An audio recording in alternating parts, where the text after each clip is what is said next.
los montes, ¿de dónde vendrá mi socorro?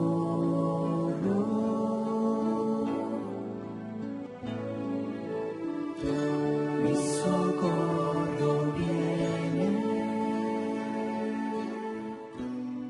de Jehová. Dios les bendiga, hermanos. Buenas tardes.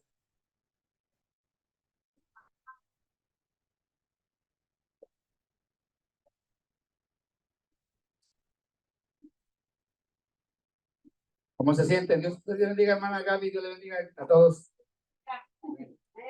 Hermanos, vamos a abrir nuestra Biblia en el Evangelio de San Lucas. San Lucas, capítulo número 8, verso número 40. Vamos a estar leyendo el versículo número 40 hasta el 56. Ponemos de pie para darle reverencia a la palabra de Dios y vamos a leer lo que nos dice esta tarde la palabra. Amén. Dice la palabra de Dios así, Lucas capítulo 8, verso 40 al 56. Le voy a dar lectura. Tú lo sigues con tu mirada. Dice así la palabra de Dios. Cuando volvió Jesús, le recibió la multitud con gozo, porque todos le esperaban. Entonces vino un varón llamado Jairo, que era principal de la sinagoga, y postrándose a los pies de Jesús, le rogaba que entrase en su casa, porque tenía una hija única, como de 12 años, que se estaba muriendo. Y mientras iba, la multitud le oprimía, pero una mujer que padecía de flujo de sangre desde hacía 12 años y que había gastado en médicos todo cuanto tenía y por ninguno había podido ser curada, se le acercó por detrás y le tocó el borde de su manto y al instante se detuvo el flujo de sangre. Entonces Jesús dijo, ¿quién es el que me ha tocado? Y negando todos, dijo Pedro. Y negando todos, dijo Pedro y los que con él estaban, Maestro, la multitud te aprieta y oprime, y dices, ¿quién es el que me ha tocado? Pero Jesús le dijo, alguien me ha tocado porque yo he conocido que ha salido poder de mí. Entonces, cuando la mujer vio que no había quedado oculta, vino temblando y postrándose a sus pies, le declaró delante de todo el pueblo por qué causa le había tocado y cómo al instante había sido sanada. Y él le dijo, hija, tu fe te ha salvado, ve en paz. Estaba hablando aún cuando vino uno de casa del principal de la sinagoga a decirle, tu hija ha muerto, no molestes más al maestro. Oyéndolo Jesús le respondió, no temas, cree solamente y serás salva. Y entrando en la casa, no dejó entrar a nadie consigo, sino a Pedro y a Jacobo y a Juan y al padre y a la madre de la niña. Y lloraban todos y hacían lamentación por ella. Pero él les dijo, no lloréis porque no está muerta, sino que duerme. Y se burlaban de él, dice, y se burlaban de él, sabiendo que estaba muerta. Mas él tomándola de la mano, clamó diciendo, muchacha, levántate. Entonces su espíritu volvió inmediatamente, se levantó, y él mandó que se le diese de comer. Y sus padres estaban atónitos, pero Jesús les mandó que a nadie dijesen lo que había sucedido. Vamos a orar. Y decimos, amado Padre Celestial, Dios Todopoderoso, en esta hora, Señor, en el nombre de Jesús, estamos delante de ti, Señor. Venimos ante tu presencia, como cada domingo, Señor, y cada vez que nos reunimos en tu nombre. Hoy te queremos pedir, Padre, que nos hables, que entendamos, Padre, cuál es la importancia, qué es lo más importante, Señor, para nuestras vidas, qué es lo más importante, Señor. Entendemos, vemos muchas cosas aquí, pero queremos entenderlo a través de tu Espíritu Santo, Señor, que nos haga entender las verdades de lo cual tú quisiste manifestar en esos momentos, justo cuando te pedían por un milagro, Señor. Hoy te pedimos, Padre, que nos ayudes y que nos hagas entender que no basta oír de ti, sino acercarse a ti. y confiar en ti y tener fe en ti. Te lo pedimos en el nombre de Jesús, Padre amado. Y pedimos que sea tu Espíritu Santo hablando a nosotros hoy, como cada domingo. En el nombre de Jesús. Amén. Vamos a darle un aplauso de bienvenida a los hermanos que están conectados también. Hermano Jaime, me ayuda. Déjale el ok. El ok, más en la pantallita. Eso es. Bien, hermanos, ahí disculpen siempre se me aparece eso en la pantalla. Bien, hermanos, primero que nada, vemos aquí lo que dice la palabra de Lucas, ¿verdad? Vamos a después citar otro texto, pero aquí vemos que dice la escritura que cuando Jesús volvió, y eso a mí me llama mucho la atención porque sabemos que Jesús visitaba lugares y en donde quiera, como decíamos hace rato, para terminar la alabanza, decíamos que donde quiera que llega Jesús a una casa, nada es igual, todo cambia, para bien, para muchos para bien y para otros es tropiezo, amén. Dice la escritura que la piedra que los desechadores, los edificadores desecharon ha venido a ser cabeza de ángulo y piedra de tropiezo para los que caen, para los que no creen. Entonces aquí vemos que Jesús volvía. Ahora la pregunta es ¿de dónde? ¿O por qué volvió ahí? Cuando ustedes leen la Biblia, versículos anteriores nos narran la historia de un endemoniado que se conoce como el endemoniado gadareno o el endemoniado de Gadarán, el cual cuando llegaba, dice la escritura que era un hombre que lo ataban con cadenas y las rompía y vivía en sepulcros. Y tú sabes, ya has leído la historia. Y ese hombre, el cual lo manipulaban, lo poseían miles de demonios, vino a ser liberado por Jesús. No sé si recuerdan la historia, dice que terminó pidiendo que más bien los demonios terminaron pidiendo que si salía de ese cuerpo, lo echaran a un hato de cerdos. Y así fue. Y dice que los cerdos se fueron al despeñadero y murieron todos. Y dice que la gente en ese tiempo tuvo mucho miedo y pues se puede decir que lo corrieron a Jesús de ahí. Le tuvieron tanto miedo porque lo que vieron no era común. Aquel endemoniado estaba poseído por una legión de demonios. Y entonces, hermanos, después de un tiempo, acuérdense que aquel hombre que le estoy diciendo quiso seguir a Jesús, pero Jesús le dijo no. Ve a los tuyos y cuéntale lo que Dios ha hecho contigo. Vuelve a tu casa y cuéntale cuán grandes cosas ha hecho el Señor contigo.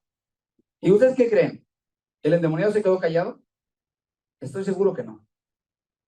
Empezó a ir por todas partes. Dice la escritura, y él fue, cuando lean más allá a versículos anteriores, en el verso 39, dice, y él fue publicando por toda ciudad, grandes ciudades, cosas que había Jesús hecho con él. ¿Quién fue? El endemoniado. Él no se quedó callado. A veces Dios ha hecho cosas grandes en nuestras vidas y las callamos. Pero este hombre se puede decir que sirvió de evangelización, su transformación, su cambio, su liberación, sirvió de evangelización a la ciudad, a esa región de Gadarán. Y cuando Jesús llega ahí, ya había hasta un maestro, un hombre que presidía una sinagoga. ¿Y saben qué es una sinagoga? En aquellos tiempos no eran iglesias, no eran templos. En tiempos de Jesús, los judíos acostumbraban en el día de Shabbat a recitar los escritos, en una sinagoga. Y había personas que ahí le llamaban los principales, que eran personas que tenían, digamos, conocimiento y que eran maestros, y entonces se le consideraban los principales, pero cuando llegaban a ese nivel de ser de los principales, tenían mucho poder, demasiado poder. Y en esos tiempos en los tiempos de Jesús, ya había un poder político religioso.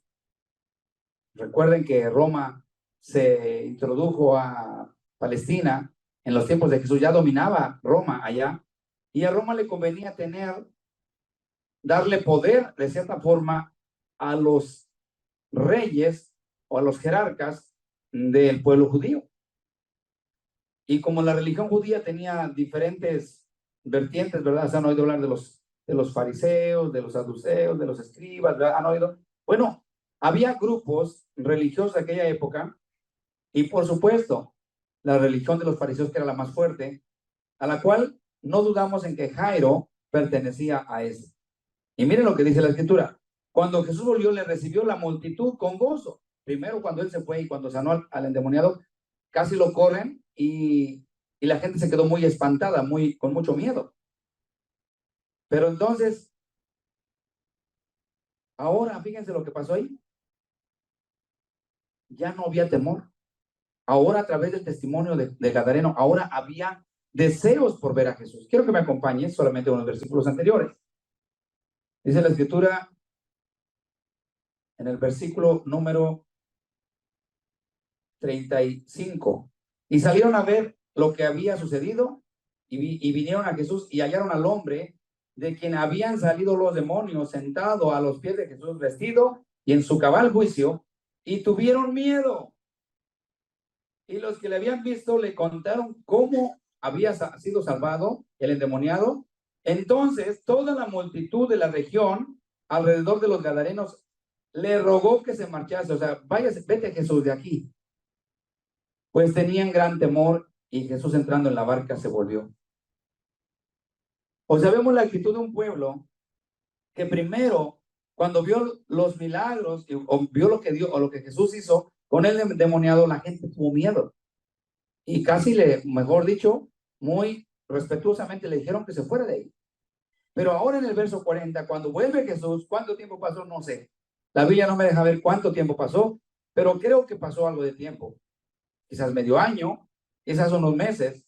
No sabemos exactamente, aquí la Biblia no nos lo dice. Lo que sí sabemos es que volvió Jesús y ahora esa multitud que lo había corrido con miedo, ahora esa multitud lo recibe, ¿cómo dice la escritura? Verso 40, con gozo, porque todos le esperaban. Entonces vino un varón llamado Jairo, fíjense, que era principal de la sinagoga. Era un maestro de la ley. Era una persona que interpretaba los rollos. Cuando se abrían los rollos en la sinagoga, se leía un rollo y le daban la interpretación. Sin embargo, este principal de la sinagoga no podía ante una necesidad que tenía en su propia casa. Y esa necesidad era la salud de su hija. Una hija de 12 años, aproximadamente dice que de 12 años, ¿verdad? Como de 12 años, un aproximado, no dice de 12 años exactamente, pero aproximado 12 años, que se estaba muriendo. Ahora, fíjense, viene el principal. Jesús va caminando y se acerca al principal y se postra a los pies de Jesús, rogándole que entrase en su casa. No crean que su casa estaba a la vuelta de la esquina. Había una distancia, tampoco nos dice cuánto, porque no era inmediatamente. Aquí vemos que dice la escritura que después vamos a ver que llegó uno de los sirvientes del principal, uno que estaba, digamos, a su servicio. Y dice la escritura del verso 49, estaba hablando aún cuando vino uno de la casa del principal de la sinagoga a decirle, tu hija ha muerto, no molestes más al maestro. Si tú dices, bueno, era 1 kilómetro, 2 kilómetros, yo no sé cuánto, pero no estaba a la puerta en el momento que le rogó. Recuerden, en la época de Jesús no había lo que hoy conocemos las calles trazadas y todo. En tiempos de Jesús, pues sí, igual como en algunas partes todavía se ve que no son veredas, son caminos que se van haciendo al caminar. No están trazados como ahora que trazan calles, ¿verdad? Con todo el diseño. En esos tiempos, ¿no? Pero lo que sí sabemos es que Jesús iba y mucha gente iba también siguiéndole porque ya se había escuchado mucho de él.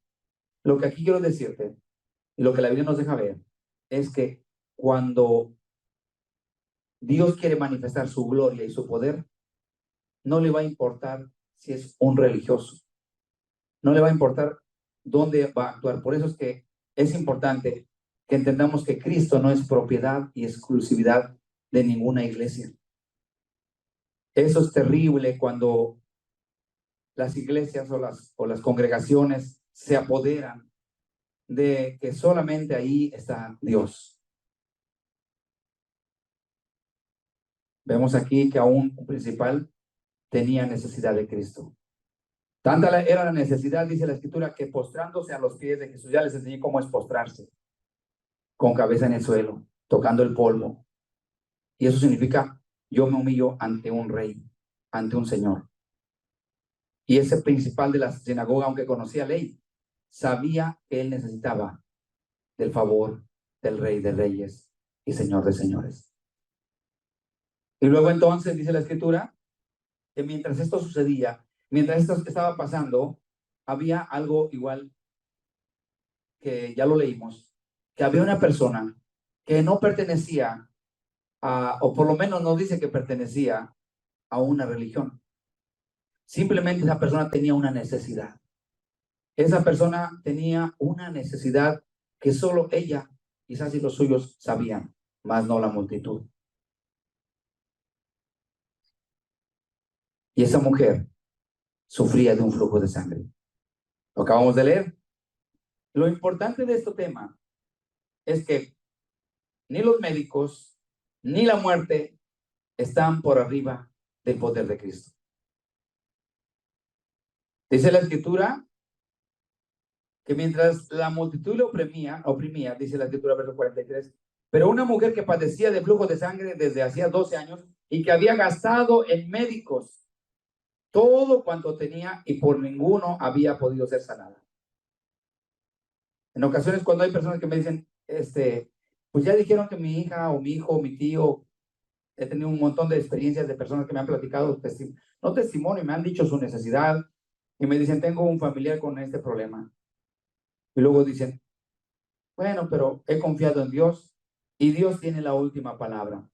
¿Cuántos de ustedes creen que Dios tiene la última palabra? Error, hermano. Dios no tiene la última palabra. Dios siempre tiene la primera palabra. Muchas veces expresamos eso equivocadamente, le damos a Dios el último lugar. Por eso es que muchas veces nuestras familias no reciben sanidad. La hija de Jairo revivió, pero ¿saben por qué? Porque el principal, el religioso, el que conocía la ley, puso en primer lugar la presencia del Señor, del Rey de Reyes, Señor de Señores, Jesucristo. Ve a mi casa, le dice. En cambio, la mujer que vemos aquí, primero gastó todo en médicos. Y es por eso, hermanos, que cuando una persona se nos enferma, cuando alguien de la congregación se nos enferme, lo primero que tenemos que hacer es recurrir a la oración. Y después de la oración, recurran al médico. Cuando tú lleves, incluso te vas a llevar tu hijo de emergencia por alguna razón, ve, lleva la emergencia, pero primero ponlo en las manos de Dios. Para que cuando llegue emergencia, los mismos médicos sirvan de instrumento para que Dios obre en la vida de tu familia. Pues si tú vas a los médicos primero, te vas de emergencia, no tienes ni siquiera 5 minutos para poner la necesidad en ese momento que tienes en las manos de Dios. Y dice, Señor, yo lo voy a llevar al médico, pero yo confío en ti, Señor. Yo primero te pongo a ti. Cuando Dios ve que tú le das a Él el primer lugar, Él va a usar la ciencia médica, Él va a usar los médicos, Él va a usar muchas cosas que nosotros no están a nuestro alcance y que no sabemos, pero Dios va a obrar para beneficio y bendición de nuestra familia. Pero cuando nosotros le queremos dar el último lugar a Dios, te vas a gastar toda tu plata, te vas a gastar todos tus bienes, te vas a gastar tus terrenos, te vas a gastar todo y tu familia sigue enfermo y por último se te va a morir. Y ni siquiera es algo.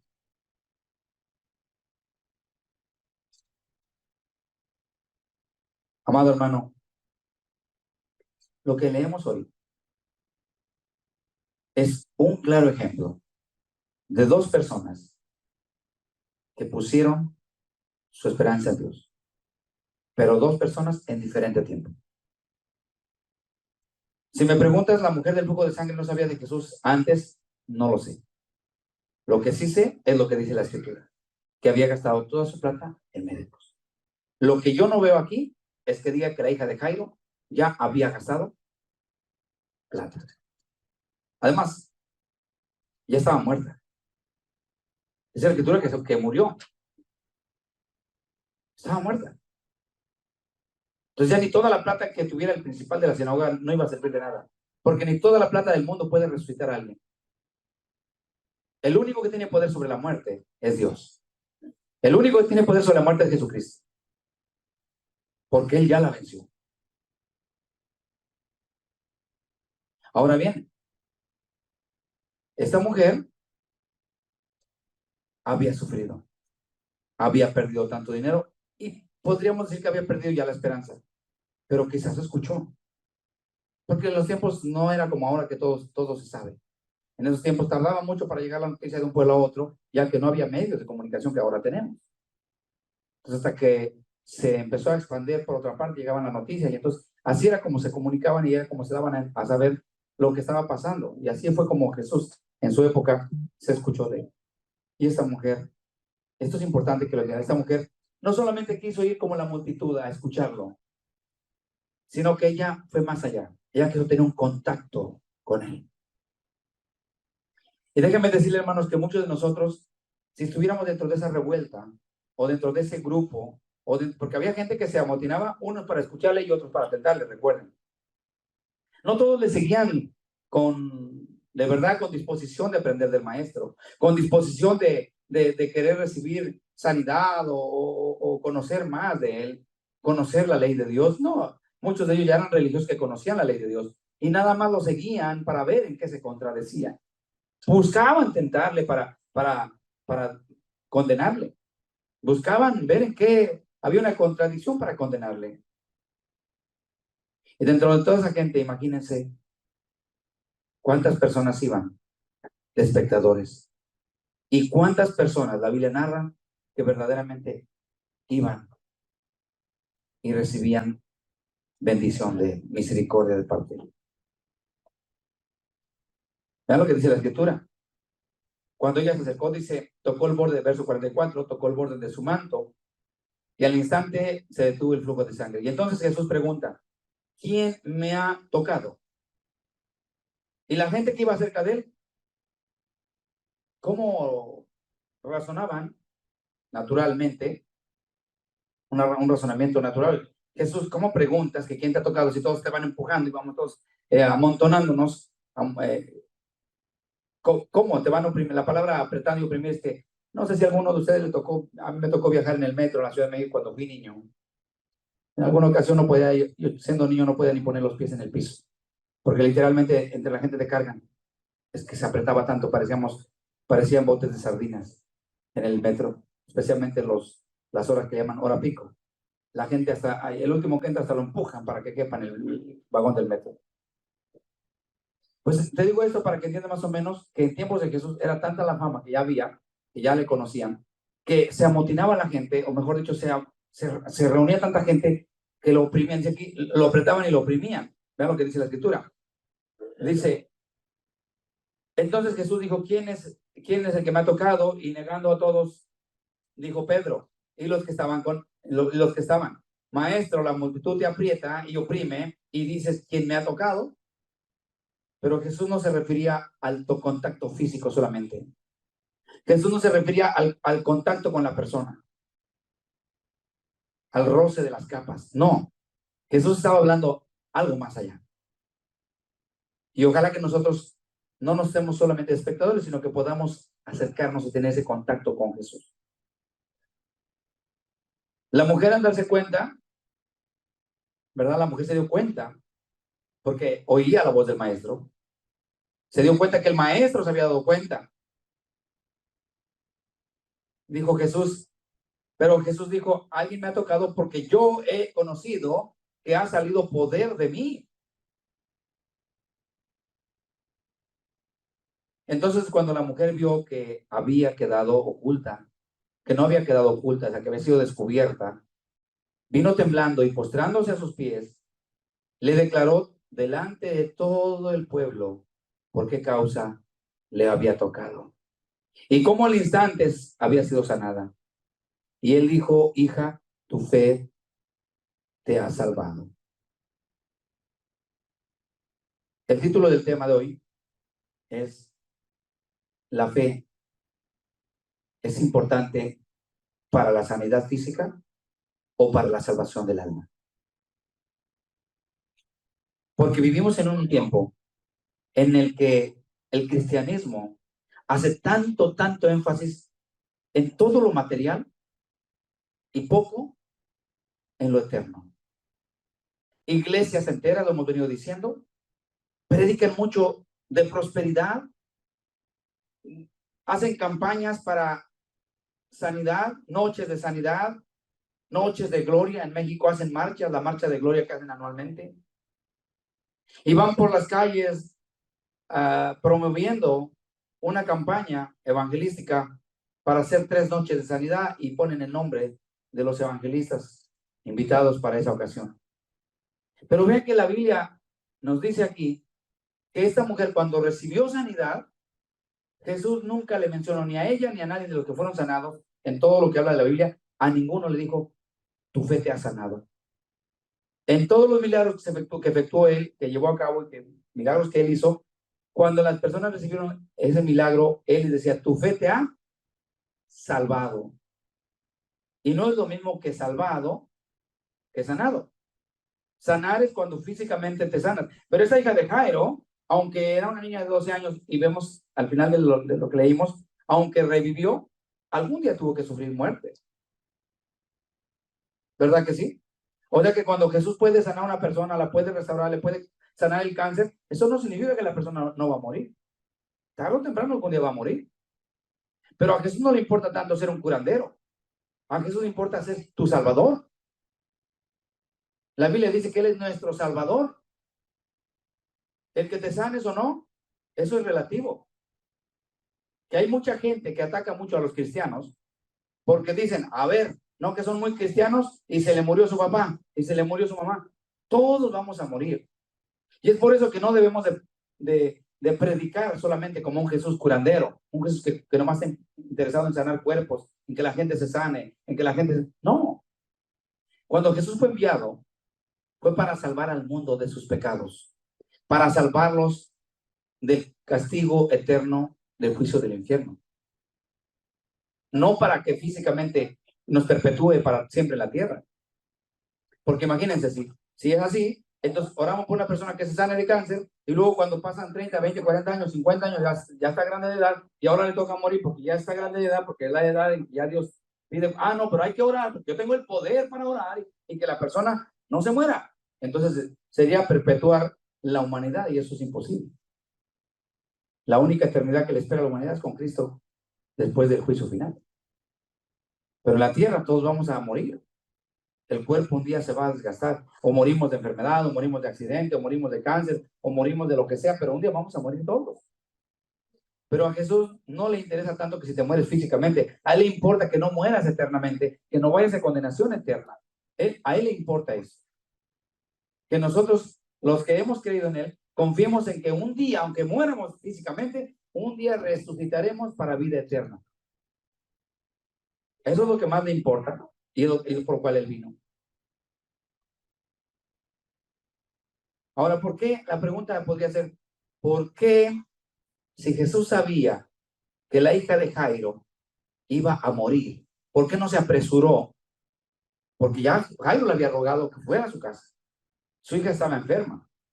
Le rogaba que entrase en su casa. ¿Por qué no entró antes? ¿Verdad?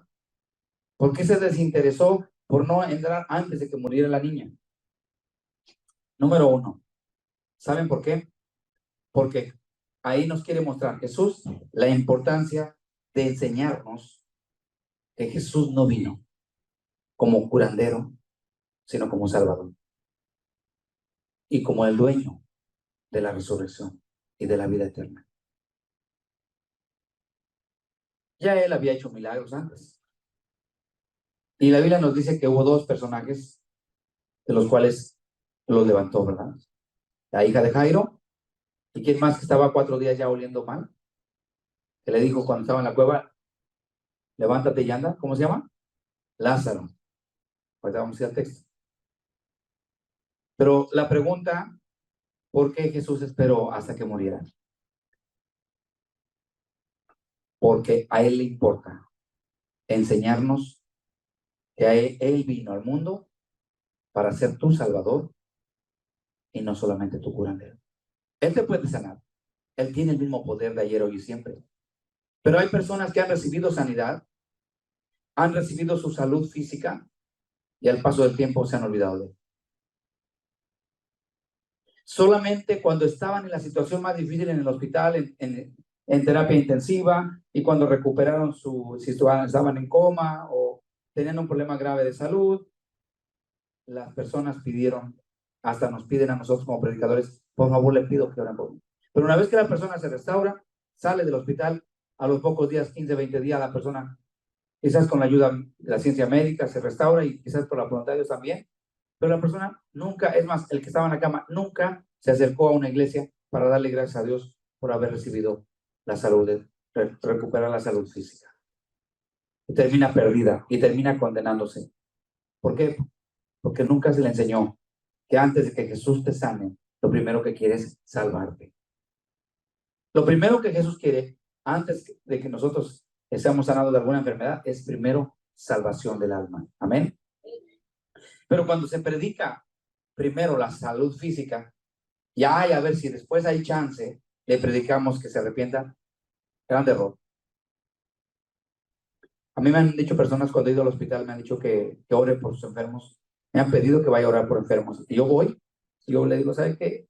Yo voy a orar, pero yo voy a orar para que Dios trate con su vida, para que Dios trate con su vida y pueda encontrar salvación en Cristo Jesús. Me ha tocado ir ahora, me han pedido orar por enfermos, y el enfermo en la cama, y hasta me ha agredido. Y le digo a la señora, usted quiere que yo ore por él, pero él no, ni siquiera quiere que ore por él. ¿Qué merece? Que Dios trate con él. Me han corrido.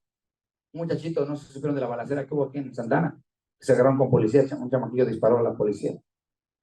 Y la señora, que es amiga de mi hermana, me invita a orar. Voy a Garden Grove, al hospital de Garden Grove. Llego para orar por él y el muchacho, con puras maldiciones hacia su mamá y hacia mí. Y la señora lloraba y me decía, ay, discúlpeme por hacerlo pasar por eso. Le dije, no, por mí no te preocupes. Preocúpate por lo que tú has formado.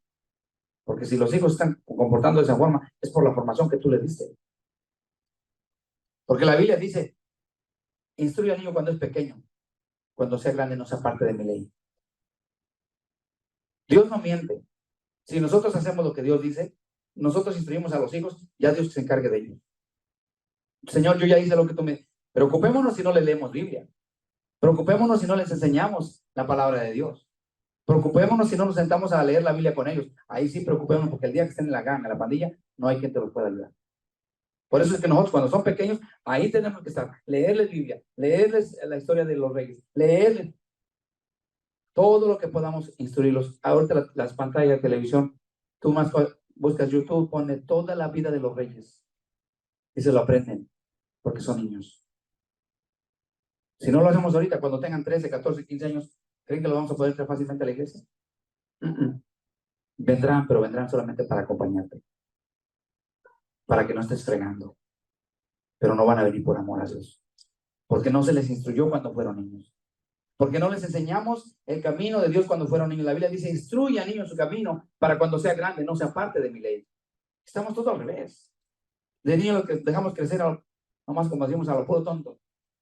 Y ya de grandes queremos enderezarles el camino. ¿Por qué? Va a ser más difícil. Ahorita que son pequeños hay que enseñarles que hay un libro sagrado, hay que enseñarles que aquí está la historia de la vida humana, hay que enseñarles que ahí está la historia del Creador que nos formó en el vientre de nuestra madre, y hay que enseñarles que le deben el respeto y temor a él. Esta mañana Yair me decía, papi, ¿por qué no oras por Rosalind? ¿Se acuerdan de la niña que falleció hace poco? Papi, ¿por qué cuando comemos no oras por Rosalind? ¿Por qué siempre que oramos en la noche no oras por Rosalind? Le dije, hijo, es que por Rosalind ya no puedo hacer nada. Rosalind ya se fue. Porque tenemos que orar por su padre y por su madre y por su hermano Yoyo. Ya por Rosalind no podemos orar, mi hijo. ¿Por qué? Porque era una niñita y el reino de los cielos es de los niños. Así que por ella no nos tenemos que preocupar. Hay que preocuparnos por su papá y por su mamá y por su hermano Yoyo. Me dice, papi, entonces cuando nos muéramos todos vamos a ir para el cielo. Le digo, no, hijo. Algunos, dice la escritura, que morimos para la esperanza de la vida eterna, si hacemos la voluntad de Dios. Y otros van a morir y resucitar para ser enjuiciados y condenados y ser llevados al infierno. Y dijo Yair, yo me quiero ir con Jesús, papi. Estábamos almorzando, me dijo, papi, yo me quiero ir con Jesús. Se me queda mirando y se ve y dice, pero no, ahorita todavía no. O sea que desde niños les vas enseñando, instruyendo y van captando todo. Uno piensa que ellos no captan, pero ellos captan todo. Di palabras groseras y vas a ver que las van a andar repitiendo. Los niños captan todo. Si uno piensa que ellos no captan, los que no captamos todavía no somos nosotros. Porque la Biblia dice, instruye al niño en su camino cuando es pequeño, para cuando sea grande, no se aparte de mi ley. Pero como buenos latinos, hacemos todo al revés. Los dejamos crecer a sus anchas y como reyes y amos señores de la casa. Hagan lo que quieran, sin límites. Y ya cuando tienen 13, 14, 15 años de ahí para adelante, queremos ponerle límites. ¿Por qué? Too late. Ya no. Yo no digo que sea imposible, va a ser solamente la misericordia y la mano de Dios, pero ya va a ser más difícil. Nos va a costar más y van a tener que sufrir más, van a tener que pasar consecuencias de la rebelión, porque toda rebelión trae consecuencias. No crean que me rebelo hacia mi padre, hacia mi madre y no va a haber consecuencias. Todo trae consecuencias. Toda la rebelión trae consecuencias. Y para los que están conectados vía Zoom, si tienen adolescentes, si tienen hijos, díganles esto a sus hijos. Si ellos no tuvieron la oportunidad de escuchar palabra de Dios cuando fueron niños, díganle, nunca es tarde, acércate, pero acércate a Dios antes que pagues las causas de tu rebelión, porque toda rebelión trae consecuencias. No crean que, no, es que porque son güeritas y de ojos azules y hablan inglés y son rebeldes con su padre y su madre y a la mamá la tratan como si fueran la suela de sus zapatos, creen que no van a traer consecuencias, pero trae consecuencias. Todo acto de rebeldía trae consecuencias. Si así no fuera, entonces Dios tendría que pedirle perdón a toda la gente que murió ahogada en el diluvio, por ejemplo. Porque entonces como Dios enjuició una generación perversa y murieron niños y mujeres y todos, ¿saben la historia? Solamente salvó Noé con sus hijos, sus nueras y su esposa. Y los animales que metió en arca. Y si Dios no enjuiciara o no va a hacer juicio a estas generaciones que estamos viendo perversas, entonces Dios tendría que pedir perdón. Pero ¿sabes qué? Dios nunca va a pedir perdón. Si Dios no va a juzgar ahorita todo el lesbianismo y el homosexualismo que existe, entonces Dios tendría que pedirle perdón a Sodoma y a Gomorra porque los destruyó por causa de eso. ¿Y ustedes creen que Dios va a pedir perdón a Sodoma y Gomorra? Dios es soberano.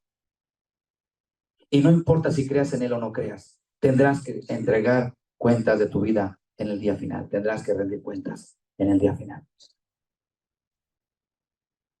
Así que es importante que entendamos que Cristo está más interesado en la salvación del alma que en la sanidad física. Si te sana, gloria a Dios. Y si no te sana, gloria a Dios. Lo más importante es que te salves. Yo te pregunto, ¿Jesús sabía que la niña iba a morir? ¿Que la hija de Jairo iba a morir? Si él no lo sabía, entonces no era Dios. Porque Él es Dios y Él lo sabe todo de principio a fin. Él sabía de cómo iba a morir. Él sabía tanto que hasta dijo, Señor, si es posible, pasa esta copa de mí. Pero no se haga mi voluntad, sino la tuya. Él sabía todo. Él estaba desde el principio de la fundación del mundo. Él lo sabía. Pero esperó a que muriera para mostrar que la fe es más importante para la eternidad, para el alma, que lo físico. Amén. Yo te pregunto, ¿cómo podría recibir más gloria el Señor? ¿Sanando a un enfermo o resucitándolo? Resucitándolo. Porque si sanaba a un enfermo ya había sanado muchos. Pues uno más, ya todos estaban acostumbrados. Pero cuando vieron que salió de ahí la niña, cuando los padres, dice que nomás entraron Pedro, Jacobo y Juan y los padres de la niña con él. Solamente entraron ellos. Pero por supuesto que cuando resucitó la niña tuvieron que verla todos. Y más gloria recibió cuando la resucitó que si la hubiera sanado. Amén. Vamos a ir a Juan, capítulo, no pierdan ese texto porque vamos a regresar ahí. Juan capítulo 11, verso 38 al 54.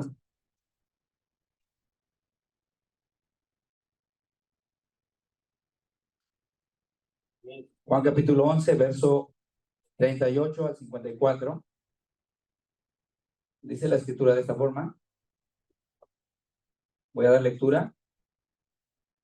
¿Están conmigo? Dice la palabra así. Jesús, profundamente conmovido otra vez, vino al sepulcro.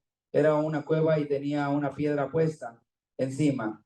Y dijo Jesús, quitad la piedra. Marta, la hermana del que había muerto, le dijo, Señor, y él ya, porque es de 4 días. Jesús le dijo, ¿no te he dicho que si crees, verás la gloria de Dios? Entonces quitaron la piedra de donde había sido puesto el muerto, y Jesús, alzando los ojos a lo alto, dijo, Padre, gracias te doy por haberme oído. Yo sabía que siempre me oyes, pero lo dije por causa de la multitud que está alrededor, para que crean que tú me has enviado. Habiendo dicho esto, clamó a gran voz, Lázaro, ven fuera.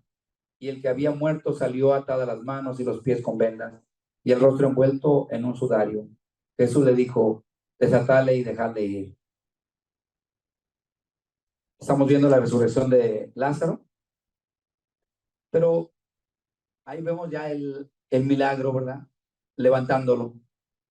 Pero antes de esto, las hermanas de Lázaro se acercan a Jesús, ¿verdad?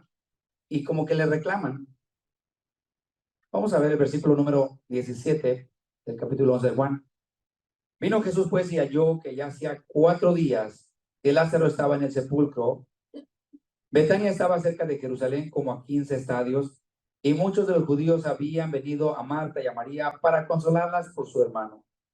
Entonces Marta, cuando oyó que Jesús venía, salió a encontrarle, pero María se quedó en casa.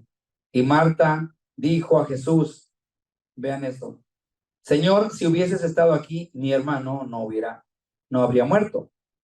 Mas también sé ahora que todo lo que pidas a Dios, Dios te lo dará. Jesús le dijo, tu hermano resucitará. Marta le dijo, yo sé que resucitará en la resurrección del día postrero. Le dijo Jesús, yo soy la resurrección y la vida. El que cree en mí, aunque esté muerto, vivirá. Y todo aquel que vive y cree en mí, no morirá eternamente. ¿Crees esto? Le dijo, sí, sí, Señor, yo he creído que tú eres el Cristo, el Hijo de Dios, que has venido al mundo. En esta parte que vemos, dice que una de las hermanas le dice, si tú hubieras estado aquí, no habría muerto. Y déjeme decirle que todo era un propósito, era mostrar que Él es el dueño, como dije hace rato, de la resurrección. Porque dice, yo soy la resurrección y la vida. En Él está la resurrección. La expresión que yo digo, Él es el dueño, porque también lo vemos que dice el dueño del día de reposo, pero Él es el día de reposo. ¿Sabías tú que Él es nuestra Pascua? ¿Sabías que Él lo es todo? ¿Sabías que Jesús es la nube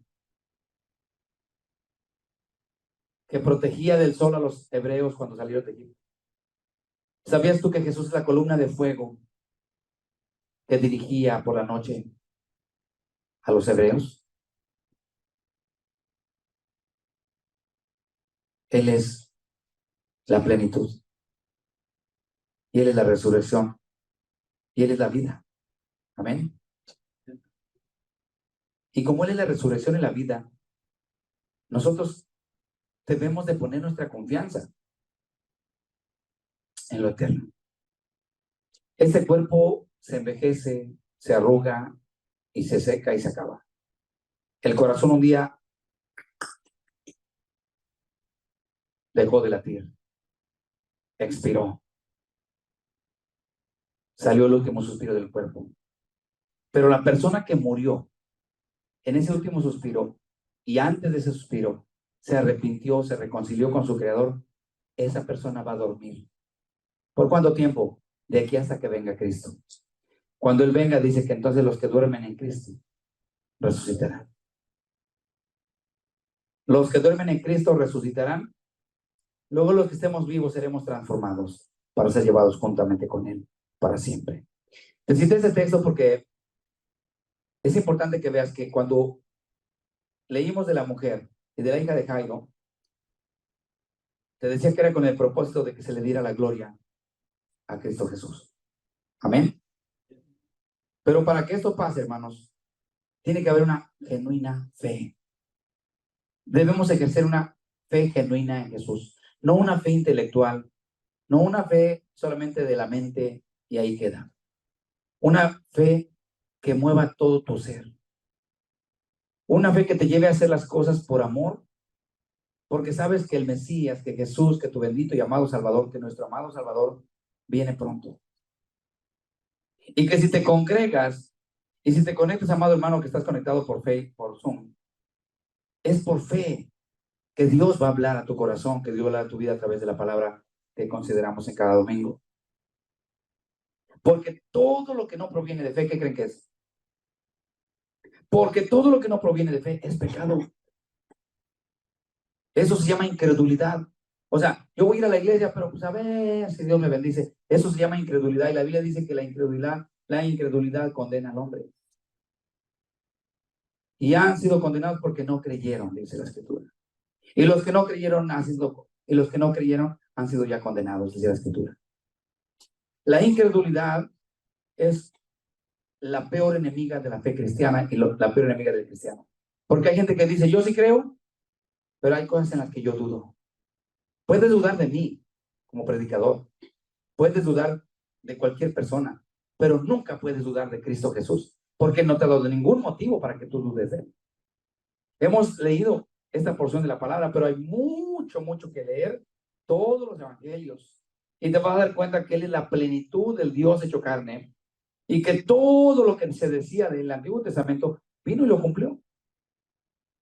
Todo fue cumplido correctamente y completamente. No hay lugar a duda para que tú te pongas a pensar o a dudar de sus palabras, de sus promesas, de sus advertencias. No hay razón. Ahora yo te pregunto, ¿necesitas estar en el nivel de desesperación como Jairo, tener una hija al borde de la muerte para entonces rogar y postrarte ante Jesús? Tenemos que llegar a ese nivel en donde ya nuestro hijo esté moribundo, nuestros hijos estén casi muriéndose, tener un familiar casi muriéndose para postrarte a los pies de Jesús. Necesitamos esa presión emocional, física, que hasta que estemos en una situación bien difícil para poder acercarnos y postrarnos ante su presencia. Necesitamos padecer una enfermedad como esta mujer que estaba con el flujo de sangre por 12 años para poder acercarse y postrarse a su presencia. Tenemos que pasar por una necesidad verdaderamente fuerte, física, de salud, de enfermedad, para venir y postrarnos a la presencia del Señor.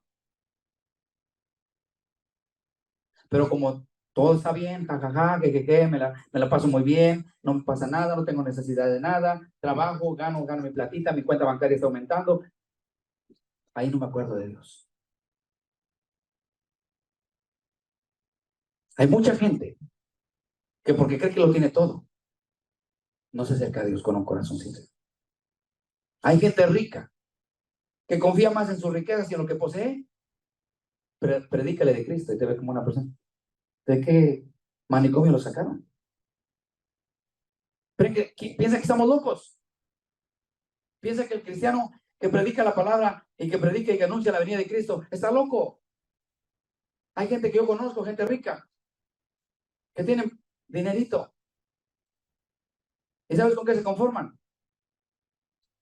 Con él cuando es boda, cuando es una boda o los invitan a una boda, es cuando se acercan. Eso sí, haciendo alusión de lo que poseen, parece una pasarela allá para Downey, me tocó una vez. Parece una pasarela de autos de lujo, porque lo único que hacen cuando van es presumir lo que tienen, lo que poseen. Pero la Biblia dice que la vida del hombre no está en lo que posee. La vida del hombre no está en lo que posee. Dice la Escritura, porque ¿de qué le sirve al hombre ganarse todo el mundo y perder su alma? Por eso es que Jesús dijo, es más difícil que entre un rico al reino de los cielos. Es más fácil que entre un camello por el ojo de una aguja que un rico al reino de los cielos. Es muy difícil. Porque para ellos, este libro, para ellos ya pasó de moda. ¿Sabías tú que ahorita mismo ya están el Vaticano, junto con un grupo de políticos, están queriendo hacer una nueva versión de la Biblia con la inteligencia artificial, una Biblia moderna que se acople a la vida moderna de la gente perversa de ahora? ¿Sí sabías eso? Ahora ya están, y no solamente el Papa, sino que un grupo selecto de políticos están queriendo hacer la nueva versión traducida con la inteligencia artificial, pero una versión donde se acople a la modernidad. ¿Y saben qué es la modernidad? ¿Saben qué es la modernidad? ¿Saben qué nos espera en los próximos años? Se acabó la monogamia. Ahora la modernidad, hay lugares y hay famosas que ya están practicando lo que le llaman, no le llaman matrimonio, le llaman algo así Poliamor. como sociedad común, algo así, en donde una mujer puede vivir al mismo tiempo con 3, 4, 5 hombres en la misma casa, o un hombre con 3, 4, 5 mujeres en la misma casa, lo que muchos, y sabemos como poligamia, adulterio y poligamia. Pero ahora quieren hacerlo como regla de vida en Europa, y te voy a dar el dato la próxima semana, y ahora quieren, porque saben que Estados Unidos es muy poderoso, pero sabes que Estados Unidos tiene el ombligo, el cordón umbilical ligado a Europa, ¿verdad? Porque de ahí vienen los anglosajones. Entonces, lo que pasa en Europa, inmediatamente emigra a Estados Unidos. Es una ley que está pasando ya en Europa, donde ya matrimonio están haciendo, no son matrimonios, porque no le llaman matrimonio, ya no quieren llamar matrimonio. ¿Se acuerdan que les dije lo que es el matrimonio? Matrimonio. Matri es madre, monio es protección, protección a la madre. Es un matrimonio. El matrimonio se hizo por beneficio a la madre, por proteger a una madre que va a dar a luz hijos. Es el matrimonio. Una ley que protege a la madre. Pero ahora, como ya no quieren matrimonio, ahora te digo que tiene el término medio raro, porque ahora dicen sociedad común, algo así, en donde pues deciden vivir 5 personas juntas. Y no importa si es una mujer y 3 hombres o 4 hombres, o un hombre y 4 mujeres, o viceversa, y las que sean, ¿no? Y todos cooperan, además todos cooperan para pagar renta y todos cooperan para comida y ahí lo que se les da la gana, o sea, un liberalismo perverso y asqueroso. Eso es lo que para allá va nuestro mundo. Y ya luego van a crear una Biblia en donde no dice que cada mujer tenga su propio marido y que cada marido tenga su propia mujer. Por supuesto que eso lo van a quitar. Porque va a ser una Biblia a la conveniencia de la sociedad moderna y asquerosa que estamos viviendo hoy en día. Y como cristianos nosotros debemos poner nuestra postura firme. Y por eso valora tanto tu Biblia. Valora tanto. Porque una vez que introduzcan esa Biblia perversa, que no va a ser Biblia, que va a ser una perversión de la Biblia, puede que nuestras Biblias empiecen a ser decomisadas. Por eso es importante memorizar versículos. Por eso es importante leerle a nuestros hijos, porque lo que tú le leas de la Biblia en su corazón de los niños va a quedar ahí para siempre. ¿Sabes? Y un día dará fruto. Porque dice la palabra que la palabra de Dios es como la lluvia que cae a tierra y da fruto para lo cual fue enviada. Cuando nosotros le leemos a nuestros hijos la Biblia, cuando nosotros les memorizamos textos de la Biblia, cuando les hablamos historias de la Biblia, la historia de la Biblia, la historia de todo lo que sabes de la historia de la Biblia, ellos lo memorizan. Y tarde o temprano va a dar fruto. Tú háblales, tú léeles la Biblia. Lo demás lo va a hacer Dios. Lo que tú no puedes hacer de convertir el corazón de tu hijo o de tu hija, eso lo hace Dios. Pero tu trabajo es leerle la Biblia.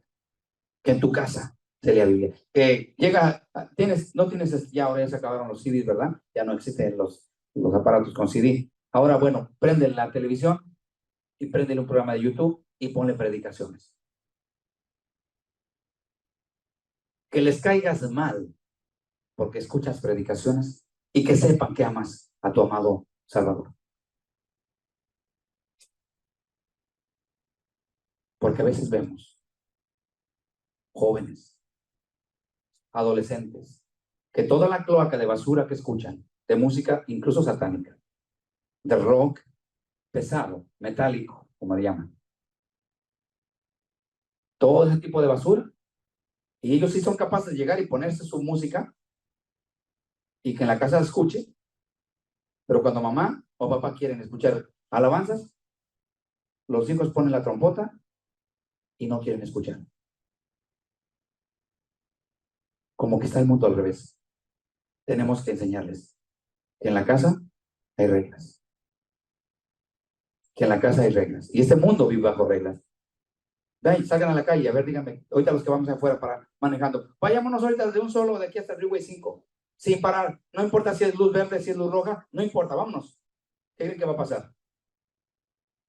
No hay que respetar las reglas. No me importa, no quiero vivir bajo reglas. Vámonos. No me importan las reglas del condado ni las reglas de tránsito, de vialidad. No me importan, yo no lo voy a respetar porque no quiero vivir bajo reglas. Ok, maneje sin parar. No importa si es luz verde o luz roja o amber. No importa. A ver, dime qué te va a pasar. Las consecuencias las vas a asumir. O puede que ya ni pagues el ticket. Porque si te llegan a hacer un timón, maybe no las pases. Entonces no se puede vivir en un mundo sin reglas. Todo el mundo está bajo reglas, incluso reglas humanas, y son benéficas para la humanidad. Las reglas de tránsito son buenas para la humanidad para llevar un control vial, un control de tráfico, ¿cierto? Las reglas en la casa, ¿para qué creen que son? Para que haya armonía, para que haya respeto. Un ejemplo, las reglas en la casa. A ver, ejemplo, Chris. Pues Chris no se va a poner ropa de Amanda, o ni tampoco los pantalones de su papá. ¿Por qué? Porque la ropa de Chris es la ropa de Chris, es justamente a su medida. Ah, pero solo porque le gustó el pantalón de su papá, a ver que se lo ponga, no le va a quedar. Pero es que le gusta, no importa que le guste, no, porque tiene que ir bajo reglas, ¿cierto? Pero cuando nosotros no queremos vivir bajo reglas, nos cuesta y empezamos en la casa a vivir sin reglas, después salimos a la calle, vivimos sin reglas, y después cuando se nos habla de Dios, tampoco queremos las reglas de Dios y terminamos siendo más cloaca de este mundo perverso. Porque este mundo perverso lo único que te ofrece es cloaca, basura. Y lo dijo el apóstol Pablo, todo eso lo tengo por basura. Y entonces me estoy refiriendo a la cloaca de toda la sociedad, pensamiento y corriente que no pone a Dios en primer lugar. A eso me refiero.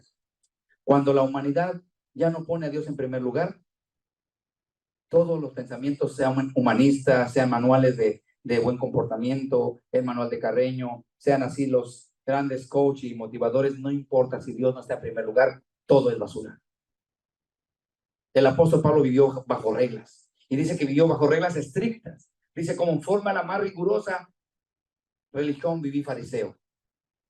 Y luego dice, pero todo eso, todo lo que aprendí, dice, lo tengo por basura, por agarrarme de Cristo. ¿Y saben qué? Uno piensa cuando dice basura, uno piensa que es la basura como el bote de basura donde tú tiras desperdicio, cosas que ya no se usan. Pero en la Biblia, la palabra basura se traduce como todos los desechos fecales. A eso se refiere como basura. Cuando tú ves en la Biblia que dice basura, no se refiere a la basura del bote, donde realmente tiras una botella de agua vacía, cartón de huevo vacío, no. Basura en la Biblia eran los desechos fecales. O sea que la interpretación de Pablo, ¿qué decía? Todo eso al estilo americano, ¿no? Todo eso que yo aprendí y conocí, todo eso lo tengo por desechos fecales, por popó. ¿Me ayudan, hermanos? No sé, bueno, déjelo así, no sé si se va a... se quedó, no sé si Raúl me dice si está bien o no. Todo está bien, todo está bien. Ok, hermano, gracias. Bueno, entonces, hermanos, vamos a agradecer a Dios primeramente porque vemos en ese tema, los médicos no tienen todo el poder, ya vimos que no pudieron sanar a una mujer por 12 años, lo que tuvieron poder fue poder sacarle plata, para sacar dinero. No digo que todos los médicos sean así, en la actualidad hay muchos médicos que honran su estudio, su vocación, pero la mayoría eres una fuente de negocio para ellos. Otra es que nos deja ver cuando resucita la hija de Jairo es que ni la misma muerte tiene o está por arriba del poder de Cristo. Ni los médicos, ni la ciencia médica, ni la misma muerte. ¿Qué haremos cuando cuando tengamos un enfermo? ¿Qué haremos? Primero, orar a Dios. Si tienes que ir a emergencia, si tienes que ir a llevarlo al doctor a emergencia, primero párate y antes de que arranques tu auto, dile, Señor, tú eres el médico de médicos. Tu palabra dice en Isaías 53, memorízalo, Isaías 53 dice que Él llevó nuestras enfermedades y nuestras dolencias. Señor, tú nos formaste en el vientre de nuestra madre, como dice el Salmo 139. Señor, tú sabes de qué es lo que está padeciendo mi hijo, mi hija. En tus manos yo lo pongo y voy confiando en que tú usarás las manos y la ciencia médica para bendición de mi hijo, porque yo soy una mujer, un hombre que confía en tu poder y en tu gloria. Y entonces agarras tu carrito, ahora sí, te montas en tu carro, lo llevas al hospital y dices, oiga, quiero que me hagan un diagnóstico porque mi hijo está padeciendo esto, tiene la temperatura, no ha podido dormir, whatever, lo que sea.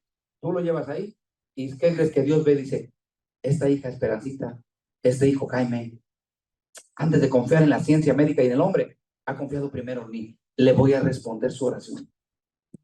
Así es como Dios obra.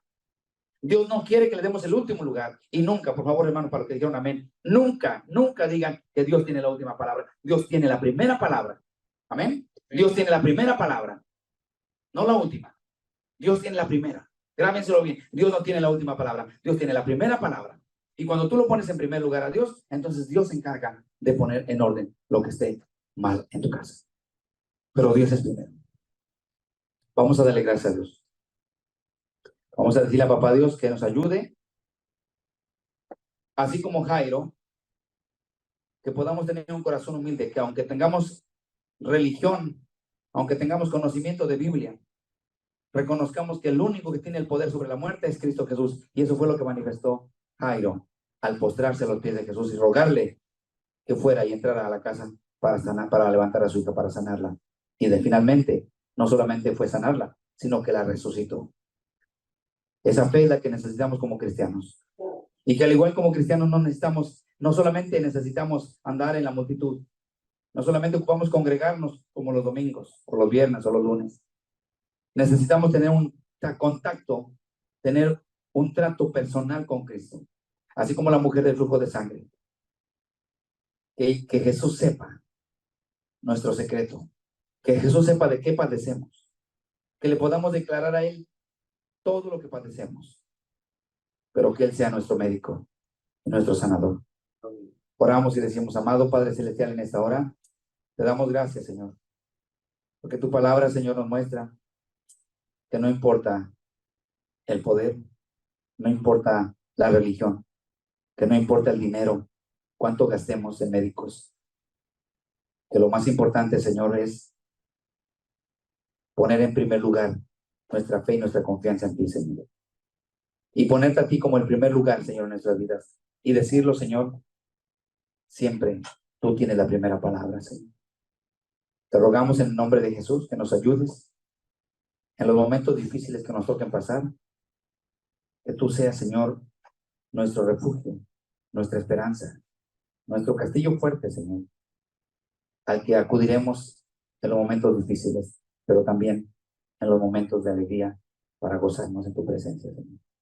Te damos gracias en el nombre de Jesús. Te pedimos que bendiga la vida de mis hermanos que están en Zoom. Bendice a cada uno de ellos.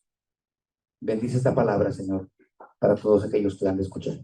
En el precioso nombre de Jesús, nuestro amado Salvador, te damos gracias y te decimos amén y amén, Señor.